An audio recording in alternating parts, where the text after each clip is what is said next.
Anasema Allah subhanahu wa ta'ala, wattaqu yawma turja'una fihi ila Allah thumma tuwaffa kullu nafsin ma kasabat wa hum la yudhlamun.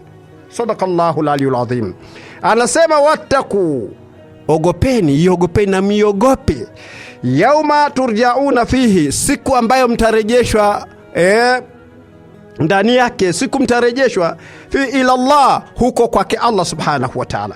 Kwa hiyo wattaqullah yauma turjauna, asema Allah, naapa kwa uwezo wangu mimi, wajalali, na kwa utukufu wangu mimi, lau salaku ilayya kulla tariqi, lau kama waje kwangu mimi kwa kila njia, wastaftahu albaba, na wagonge mlango wa kuja kwangu mimi Mola wao, la tfataha lahu ya Muhammad, sintawafungulia watu hao ewe Muhammad. Yani Allah ameapa watu wajikusanye, dunia yote toka walopita, kutoka kwa Adam mpaka kwetu sisi, watu wajikusanye, halafu waende labda kwenda kutafuta mlango, njia ya kwenda kwa Allah subhanahu wa ta'ala, na wakaiona njia ni hii na mlango ni huu, halafu wapige hodi.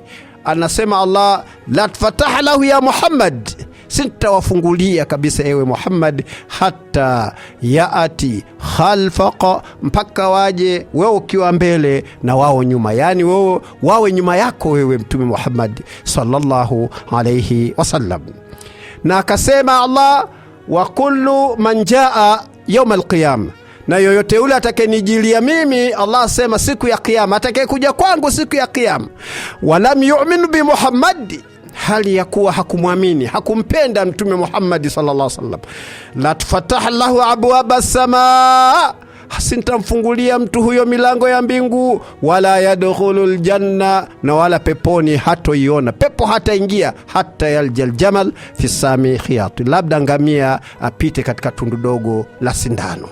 Kwa hali hiyo naona ugumu utakayepatikana kwa wale watu ambao wamemkataa Mtume sallallahu alaihi wasallam. Ndio maana anasema ujasiri kwanza ni kumpenda na kumfuata. Huo ndio ujasiri, kumpenda na kumfuata Mtume sallallahu alaihi wasallam. Huo ni ujasiri mkubwa sana ambao tunatakiwa sisi umati Muhammadi tuwe na ujasiri kama huo, kwa sababu tukifanya ujasiri wa kumpenda Mtume sallallahu alaihi wasallam, basi insha Allah, Allah subhanahu wa ta'ala atakuwa ametupenda na sisi.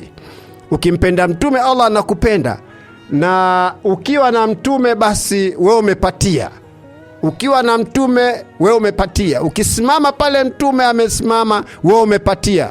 Asema Muhammadu Rasulullah walladhina ma'ahu ashidda'u 'ala al-kufar. Sallu ala rasulillah. Muhammadu Rasulullah, Muhammad Rasulullah.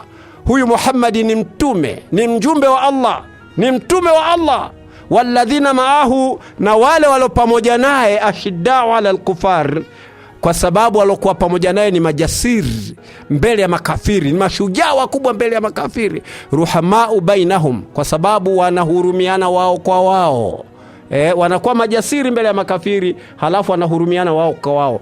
Tarahum rukaa sujada, utawaona watu hao wanaruku kwa pamoja, wanasujudu wakiwa wamoja, sawa. Yabtaghuna fadhila min Allah wa ridwan, matarajio yao ni kutafuta fadhila zitokazo kwa Allah na ridwanan, na ridha zake Allah subhanahu. Ridwanan ni miongoni mwa pepo ya Allah subhanahu wa ta'ala.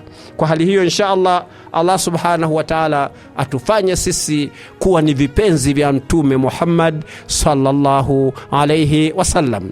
Lakini si hayo tu, si hayo tu. Mtume sallallahu alayhi wasallam asema, man adhama maulid kuntu shafi'a lahu fi yawm alqiyama.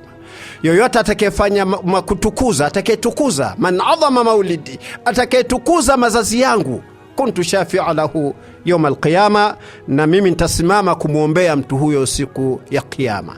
Yani wewe katukuza mazazi ya Mtume sallallahu alaihi wasallam, basi na yeye Mtume sallallahu alaihi wasallam atasimama siku ya kiyama kukuombea mbele ya Allah subhanahu wa ta'ala. Fanya jambo kwa ujinga, thumma yatubun, kisha akatubia. Tubia mbele yake tena. Mwenyezi Mungu subhanahu wa ta'ala yeye ndio mwenye kukubali toba za watu. Tubia. Ndio maana wa atbi' sayyatan hasanatan tamhuha, ukitenda jambo ovu basi haraka sana leta jema ili lifute hili ovu. Wa khaliqin nas bi khulqi hasana, na utangamane na watu kwa tabia iliyokuwa nzuri.